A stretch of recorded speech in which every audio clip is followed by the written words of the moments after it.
Okay, so here we have a question that on the EOC would be one of your griddable responses. On this quiz, you're just going to enter your answer. So it says, what is the positive solution to this equation? There are a couple different ways we can do this. I have 4x squared plus 12x equals 135. So you have learned that you can put this side in y1 and this side in y2 and find when y1 equals y2. So we can go ahead and do that now as our first option. So 4x squared plus 12x goes in y1, and then our other side goes in y2. And again, like I said, if we're trying to find when those two sides are equal, I can go to my table, second graph, and my goal is to find where y1 and y2 are equal. So if you look here, and again, it says positive solution, so I'm looking for my positive x values. So here, I'm going to scroll down, and I see 112 and then 160. So my solution has to be somewhere in between there, and I'm not exactly sure where it is, okay? It's going to be a decimal. So one possible way to do this is to go to second window and go ahead and change how your table is counting and change it to 0.1, because then it's going to show you like 4.1, 4.2, 4.3, and hopefully we will be able to find it. And if not, then we have another way to do it. So I'm going to go down, scroll down, because we knew it was between 4 and 5. So I'm going to scroll for a little while. And I could have also done second window and started at 4 since I knew it was between 4 and 5, but I'll just scroll here until I get to my 4s.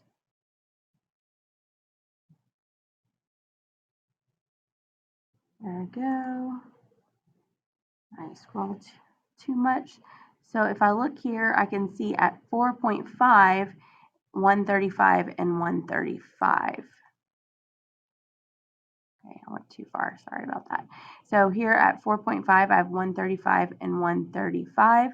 So that is my solution, 4.5. Okay, so as I said, there's another way you can do the same problem. So I can go ahead and keep that in y1 and y2 like I had before. And this time, it's 135, I'm going to graph it, okay? So if I press graph,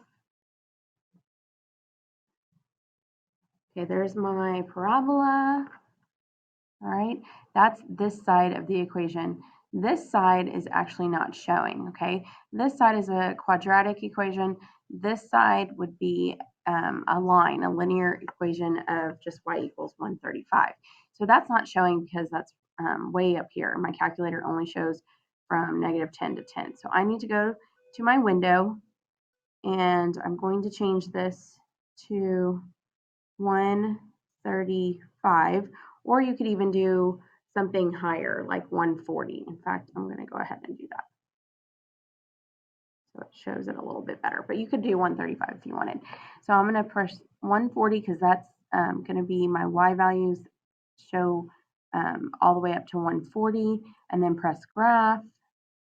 And there's your quadratic, which we can now see better. And then there is my horizontal line at 135, okay? So my positive solution are where these two functions cross. So, but I want the positive. This one's going to be a negative solution, right? The x values are negative over here. So I want this one. We already know it's 4.5 because we did it on our table, but to show you how to do it on the graph, I would go to second trace, and I want to find the intersection point of those two functions. So I'm going to hit 5 for intersect, and then it's going to ask me on the first curve, where do you want it to be? So I can move it a little bit if I want. I definitely just want it on this side because I want my positive solution not on this side. So I'm going to hit enter, and then on my second curve, okay, I'm just going to hit enter because it's close to that solution. And then it's going to ask me guess, so I can just hit enter again. I like to call that 3 wishes. You can hit enter and say, I wish I had the answer. I wish I had the answer. I wish I had the answer. And now you have your answer. So my answer is 4.5.